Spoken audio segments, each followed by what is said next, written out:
নমস্কার, আমি ডক্টর অমিত মণ্ডল, gynae অঙ্কোসার্জন, Peerless হসপিটালের সঙ্গে যুক্ত আছি। আজকে আমরা সার্ভাইকাল ক্যান্সার অ্যাওয়ারনেসের নিয়ে কিছু তথ্য আপনাদের সামনে রাখছি।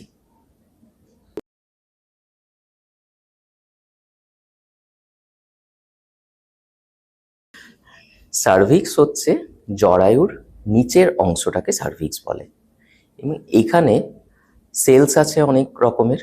সেই সেলসগুলো যদি আনকন্ট্রোল প্রলিফারেশন হয়, বাড়তে থাকে, এবং সেটাকে চেক করার কোনো উপায় থাকে না তখন সেটা কিন্তু ক্যান্সার রূপে প্রকাশ পায়। ক্যান্সার রূপে কিভাবে প্রকাশ পাবে? সেখানে হচ্ছে একটু বড় মাংসপিণ্ড হতে পারে, সেখান থেকে অন্যান্য সিমটমস দেখা যেতে পারে।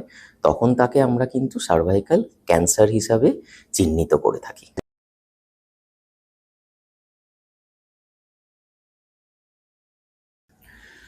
এর সিমটমস হচ্ছে, যখন হয়ে যাবে ক্যান্সারটা, তখন হচ্ছে পোস্ট কয়েটাল ব্লিডিং, মানে হচ্ছে মেলামেশার পর হাজব্যান্ড ওয়াইফের তখন হচ্ছে আপনাদের ব্লিডিং হতে পারে সেখান থেকে।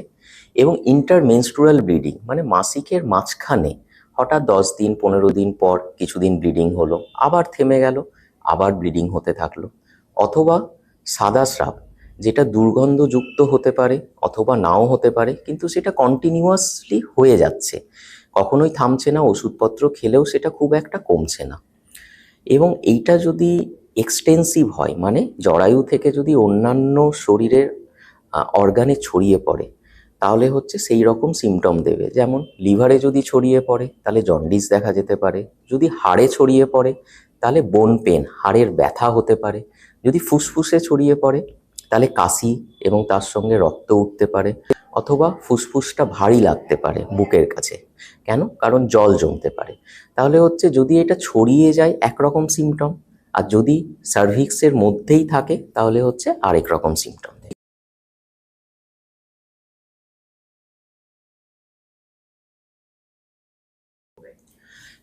সার্ভাইকাল ক্যান্সার যদি হয়েই যায়, তাহলে প্রথমে যে সিমটমগুলো বললাম সেই সিমটম নিয়ে যখন আপনারা ডাক্তারবাবুর কাছে যাবেন, তখন ডাক্তারবাবু ক্লিনিক্যালি আপনাদের চেক করবেন যে সার্ভিক্সের জায়গাতে যদি ওইখানে কোনো গ্রোথ, মানে বড় একটা মাংসপিণ্ড দেখা যাচ্ছে, তাহলে ডিরেক্ট ওইখানে বায়োপসি নিতে হবে। সেই বায়োপসিটা খুব একটা পেনফুল নয়, সেটা ওপিডি বেসিসেও করা যায়, এবং কোনো ক্ষেত্রে হচ্ছে অ্যানেস্থেসিয়া দিয়েও করা যেতে পারে। এবং ক্যান্সার হয়নি, জাস্ট আর্লি স্টেজ, এবং এই সিমটমসগুলো আসছে, কোনো গ্রোথ আমরা দেখতে পাচ্ছি না মাংসপিণ্ড, তখন হচ্ছে প্যাপস্মিয়ার এবং এইচপিভি টেস্ট আছে, যেগুলোর দ্বারা বোঝা যেতে পারে যে আর্লি ক্যান্সার কি ডিটেক্ট করা যেতে পারে এবং সেটা কি হয়েছে না সেই প্রসেসে আছে। এইচপিভি হচ্ছে হিউম্যান প্যাপিলোমা ভাইরাস। এই ভাইরাসটা মোস্টলি 90% কেস সার্ভিক্সের করে থাকে, সার্ভাইকাল ক্যান্সার করে থাকে। এই টেস্টটা দ্বারা এই জীবাণুটা, মানে এইচপিভি ভাইরাসটা শরীরে আছে কি সেটা বোঝা যায়। এবং এইটা যে শরীরে থাকলেই কারোর ক্যান্সার হবে সেটা কিন্তু নয়। এই ভাইরাসটা যদি শরীরে 10 থেকে 15 বছর স্থায়ী হয়ে যায়, থেকে যায়, এবং সেটা কিছুতেই ক্লিয়ার হচ্ছে না, তখনই কিন্তু এটা ক্যান্সারের রূপ নিতে পারে। এবার এইটা হচ্ছে ডিরেক্ট টেস্ট। এইচপিভি যদি আমরা সার্ভাইকাল স্মিয়ার থেকে নিতে পারি, তখন হচ্ছে এইচপিভি ভাইরাস আছে কি না এটা বোঝা যায় মূলত। প্যাপস্মিয়ার তাহলে কি? প্যাপস্মিয়ার হচ্ছে সেলস, যে আমি বললাম যে সার্ভিক্সে অনেক রকম সেলস থাকে, সেই সেলসগুলো ক্যান্সারের রূপ নিয়েছে কি না সেইটা বোঝার জন্য প্যাপস্মিয়ার টেস্ট করতে হয়। সেইটা মাইক্রোস্কোপিতে দেখলে পরে আমরা বুঝতে পারবো, হ্যাঁ সেলসগুলো নর্মাল সেল না ক্যান্সারাস সেল। যদি ক্যান্সারাস সেলস হয় তাহলে সেই মতন হচ্ছে চিকিৎসা আমাদের করতে হবে। এবং দুটো টেস্টই কিন্তু একসাথেও নেওয়া যায়, একসাথে আমরা নিতে পারি, অথবা হচ্ছে আলাদাভাবেও নেওয়া যেতে পারে। এবং প্রসিডিওর খুব সিম্পল, পেনলেস ওপিডি প্রসিডিওর, তার জন্য কোথাও ভর্তিও হতে হবে না।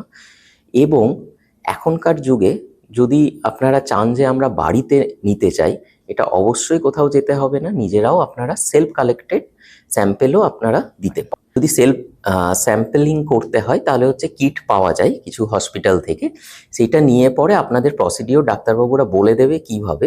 আপনাদের জেনারেলি একটা ব্রাশ দেওয়া হয়, সেই ব্রাশটাই হচ্ছে ভ্যাজাইনার মধ্যে ঢুকিয়ে একটু রোটেট করতে হয়, তারপরে একটা কৌটো দেওয়া হয় যেখানে কিছু সলিউশন থাকে, সেটাতে ডুবিয়ে দিতে হয়, এবং সেটা আপনারা হসপিটালে দিয়ে গেলে সেখানে হচ্ছে টেস্ট করা যাবে।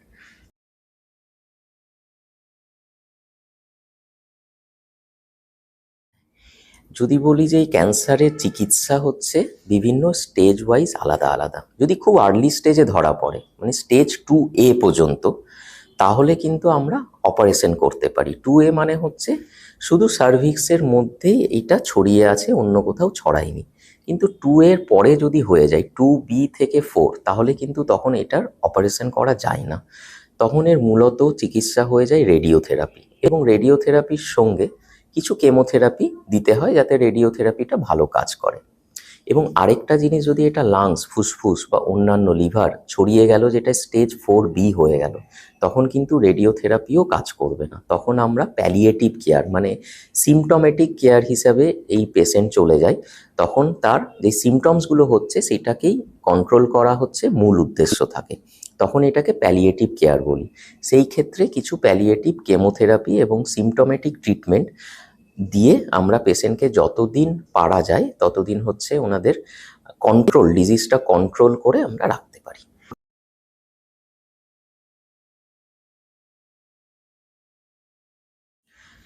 এবার খরচ হচ্ছে, এটা ডিপেন্ড করবে যে কোন স্টেজে আছেন। যদি বলি যে সার্জারির খরচ, সেটাও হচ্ছে সরকারি এবং বেসরকারিতে পুরোপুরি আলাদা, ঠিক আছে। যদি বলেন যে কর্পোরেট হসপিটালে কীরকম, অ্যাটলিস্ট মিনিমাম হচ্ছে ইন ল্যাক্সে যায়, এটা 2 to 3 lakhs ধরে রাখতে হবে। তারপরে রেডিওথেরাপিও অ্যাপ্রক্স 1.5 to 2 lakhs। তো ওভারঅল যদি বলেন তাহলে এর খরচা 5 লাখের মধ্যে আশা করছি পুরোটা হয়ে যাবে। এবং তারপরে শুধু যে চিকিৎসা করলাম এবং সেরে গেল সেটা না, ওনাকে অবশ্যই ফলো আপে রাখতে হবে। যেভাবে ডাক্তারবাবুরা বলবেন সেইভাবে হচ্ছে আমরা ফলো আপে আপনাদের থাকতে হবে। অ্যাটলিস্ট 5 বছর, জেনারেলি 5 বছর হয়ে গেলে যদি কোনো পেশেন্টের রেকারেন্স না হয়, তার মানে পেশেন্ট আরও ভালো থাকতে পারে, এবং তখন আমরা ফলো আপটা অনেকটা কমিয়ে দিই, ইয়ারলি করতে থাকি 1 বছর, এবং 10 বছর ক্রস করলে সেটা আবার 2 বছর পর পর করতে থাকি।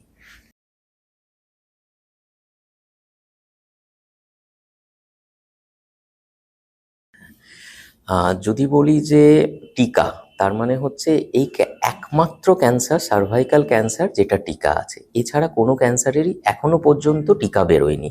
কেন টিকা বেরোয়নি? কারণ হচ্ছে এটা একটা ভাইরাস দ্বারা হচ্ছে মূলত, যে জন্য ভাইরাসের এগেনস্টেই এই টিকাটা কিন্তু। তাই এই টিকা সব হসপিটালেই পাওয়া যায় এবং হচ্ছে কিছু গভর্নমেন্ট প্রতিষ্ঠানেও পাওয়া যায়। এবং এই টিকাটা হচ্ছে দু ধরনের, বলতে গেলে যদি ভ্যালেন্সি বলি তাহলে হচ্ছে 2 ধরনের ভাইরাস নিয়ে স্ট্রেন নিয়ে একটা আছে, একটা 4 ধরনের আছে, একটা 9 ধরনের আছে। জেনারেলি ইন্ডিয়াতে হচ্ছে একটা 4 ধরনের উইথ 4 স্ট্রেনস কোয়াড্রিভ্যালেন্ট, আর আরেকটা হচ্ছে ননাভ্যালেন্ট, 9টা ভ্যালেন্সি মানে 9টা স্ট্রেন দিয়ে তৈরি। যে কোনো ভ্যাকসিনই নিতে পারেন। এর বয়সটা হচ্ছে খুব ভালো, 9 থেকে 14। যদি না নিতে পারে তাহলে আপ টু 26 ইয়ার্স, এবং ম্যাক্সিমাম 45 ইয়ার্স পর্যন্ত কিন্তু এটা দেওয়া যায়। এবং এর খরচ খুব একটা নয়, মোটামুটি যেটা ননাভ্যালেন্স এটার একটু দাম বেশি, আর যেটা কোয়াড্রিভ্যালেন্স এটার একটু দাম কম। এবং এটা ডোজ যদি বলি তাহলে 9 থেকে 14 বছরে 2টো ডোজ, এখন একটা ডোজ আর 6 মাস পর একটা ডোজ। কিন্তু তারপরে after 14 years up to 45 years 3টে ডোজ লাগে, এখন একটা, 2 মাস পর একটা, আবার ফার্স্ট ডোজ থেকে 6 মাস পর একটা। এটা সিম্পলি হাতে দেওয়া হয়, এবং এটার সাইড এফেক্টস বলতে গেলে একদম নেগলিজিবল কিছুই নয়। কিন্তু অবশ্যই যখন ভ্যাকসিনটা নেবেন তখন জেনারেলি আমরা বলে থাকি যে একটু শুয়ে নেবেন, এবং 15 মিনিট হচ্ছে একটু রেস্টে থাকবেন, শুয়েই থাকবেন, কারণ হঠাৎ করে একটু মাথা ঘোরাতে পারে। এছাড়া বড় কিছু সাইড এফেক্ট নেই। আর যে জায়গায় ইঞ্জেকশন দেওয়া হচ্ছে সেটাতে একটু ব্যথা এবং ফোলা থাকতে পারে কয়েকদিনের জন্য।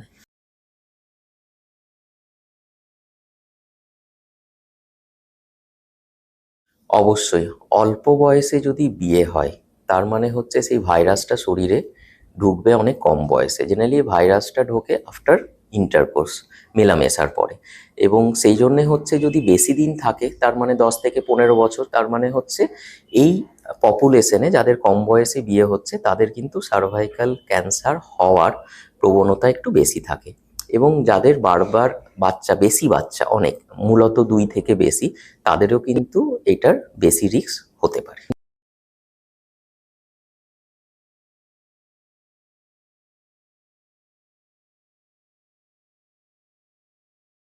যাদের হচ্ছে, যে মহিলাদের একাধিক সম্পর্ক থাকে, তাদের কিন্তু এই রোগটা হওয়ার সম্ভাবনা খুব বেশি। ইভেন যদি এইচআইভি কারোর থেকে থাকে এবং তাদেরও কিন্তু এই রোগটা হওয়ার সম্ভাবনা খুব কম বয়সে খুব তাড়াতাড়ি হতে পারে।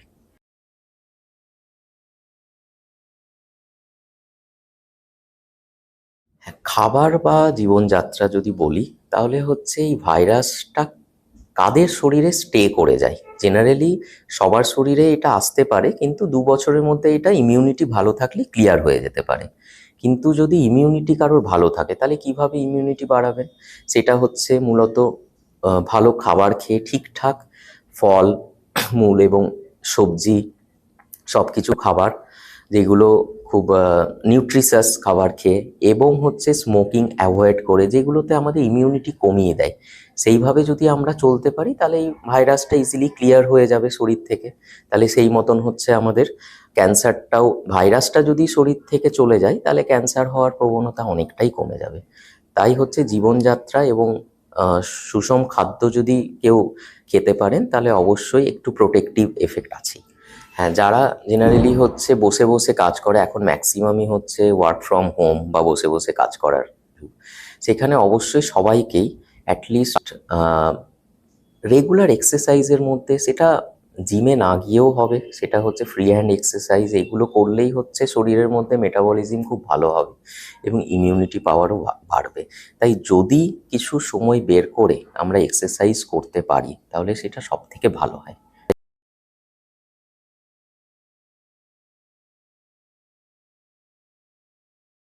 যে প্রাথমিক স্টেজে আমাদেরকে কিন্তু রোগটাকে ধরতে হবে। তাই যখনই কোনো সিমটমস এরকম থাকবে তখনই আপনারা ডাক্তারবাবুর কাছে যান। উনি দেখে যদি এটা ডিটেক্ট করে নেয় যে সার্ভাইকাল ক্যান্সার এবং এটা খুব আর্লি স্টেজ থাকে, তাহলে অবশ্যই যদি চিকিৎসা করা যায় তাহলে সার্ভাইভাল খুব ভালো।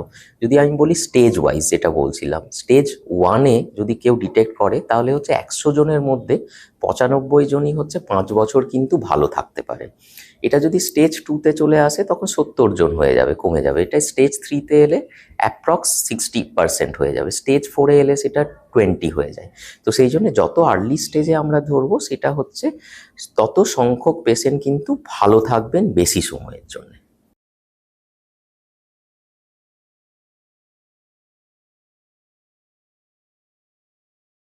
এবার হচ্ছে এই ভাইরাসটা যদি শরীরে ঢুকে যায়, আমি যেটা বললাম একটা 4টে স্ট্রেনের ভ্যাকসিন আছে, একটা হচ্ছে 9টা স্ট্রেনের। যদি কোনো স্ট্রেন পজিটিভ থাকে তার মানে আমরা যদি ভ্যাকসিন দিই সেই স্ট্রেনের উপর সেটা কাজ করবে না, কিন্তু অন্যান্য স্ট্রেনের উপর কাজ করবে। তাই যেটা সব থেকে ভালো এজ আমি বললাম 9 থেকে 14, এটা সব থেকে ভালো এজ, এবং তারপরে আপ টু 26। তাই বিয়ের আগে নেওয়াটা হচ্ছে মূলত খুব জরুরি, এবং 45 পর্যন্তও দেওয়া যায়। কিন্তু তখন কি করতে হয়, তখন একটা এইচপিভি টেস্ট করেই ভ্যাকসিনটা নেওয়া উচিত, যাতে হচ্ছে যদি আমাদের কোনো স্ট্রেন থেকে থাকে এবং সেটা ভ্যাকসিনে আছে, তার মধ্যে ভ্যাকসিনের কার্যকারিতা অতটা হবে না। সেই জন্য হচ্ছে বিয়ের আগে নেওয়াটা খুব ভালো।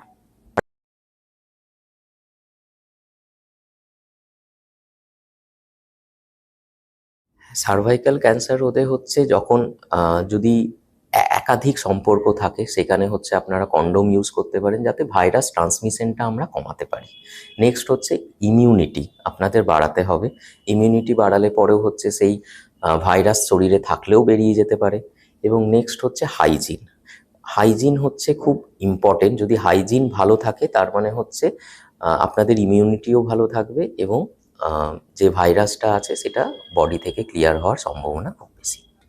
তাই এই সার্ভাইকাল ক্যান্সার অ্যাওয়ারনেসের জন্যে আমি বলতে চাই যে সবাই যদি কোনো সিমটমস হয় অবশ্যই ডাক্তারবাবুর কাছে যান, নিজেদের ইমিউনিটিটা বজায় রাখুন, এবং যদি বাচ্চা থাকে আপনাদের 9 থেকে 14 বছরের মেয়ে, তাদের ভ্যাকসিন দিন, এবং আপ টু 45 ইয়ার্স বাচ্চা থাকে আপনাদের পর্যন্ত এটাকে কনসিডার করুন।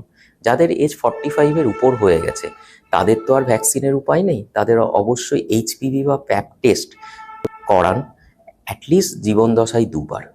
তাতেই হচ্ছে আমরা সার্ভাইকাল ক্যান্সারকে নির্মূল করতে পারবো।